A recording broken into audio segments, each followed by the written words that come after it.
UConn alumna Breanna Stewart glanced over at her teammates with a smile, soaking in the moments after winning the Seattle Storm's third WNBA title Wednesday night.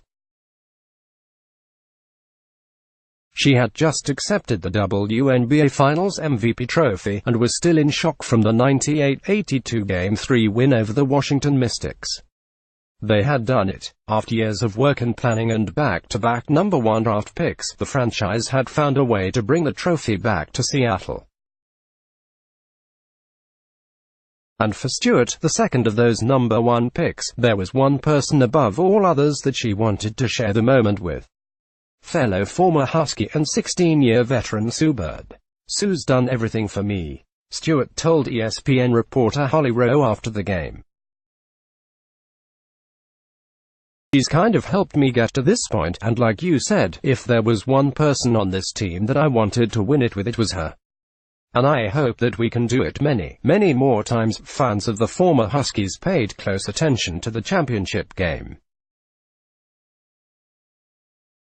For a game featuring teams from Seattle and Washington, D.C., Hartford, New Haven had the second highest viewership for markets watching the championship, behind only Seattle-Tacoma, according to ESPN.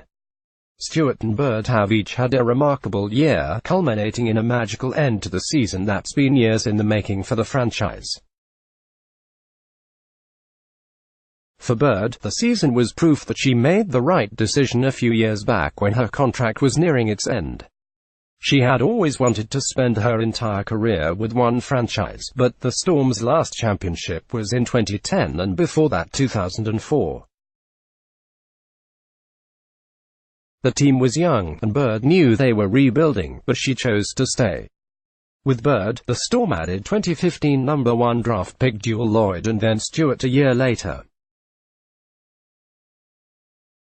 Loyd and Stewart would prove instrumental, and Bird's continued success and leadership late into her career have been a key to the team's development over the past few years. "I didn't think I'd be back," Bird told Rowe, holding back tears. "And to do it with this group, the way we did it, I don't even know how to react, to be honest." Bird hasn't talked about retirement, and based on her success this season and Stewart's hope that they win more titles together, it isn't coming for at least a few more years. Despite that, the basketball legend has been trying her best to help her young teammates prepare for when she's no longer there. "I didn't ask them to do anything for me," Bird said.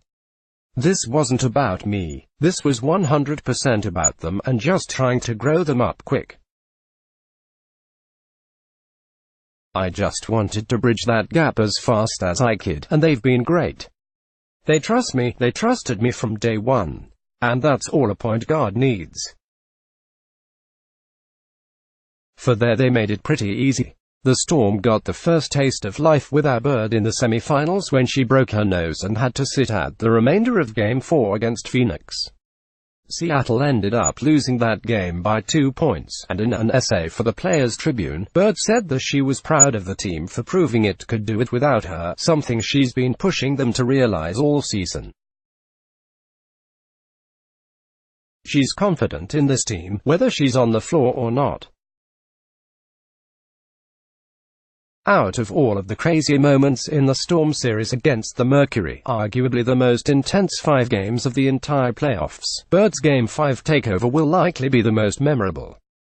Donning a clear face mask to avoid any more damage to her nose, Bird got tied up with Phoenix's Duana Bonner and Brianne January in the fourth quarter and got up off the floor yelling that her face mask had been shoved.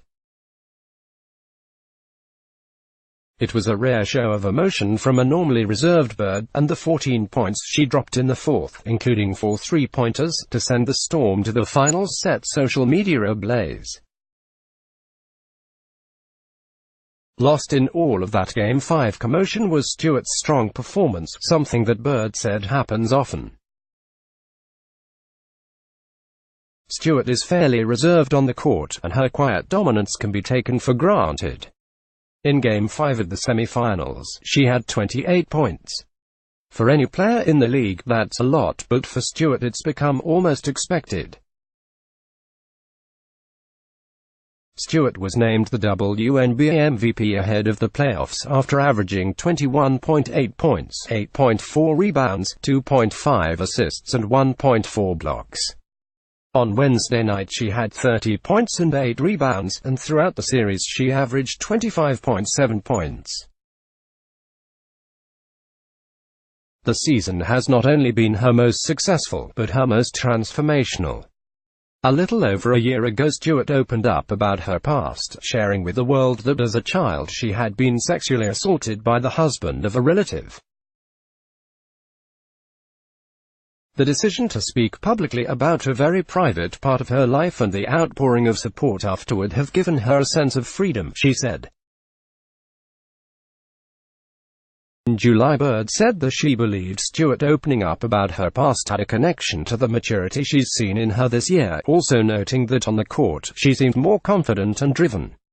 In the past year, Stewart has spoken up about her assault, posed for ESPN's Body Issue, as did Bird, and won both the league and finals MVP trophies. It's been a year of vulnerability and strength for the young star, and as she stood on the court clutching her trophy, all she could do was smile and shrug. "It doesn't feel real yet, honestly," she said.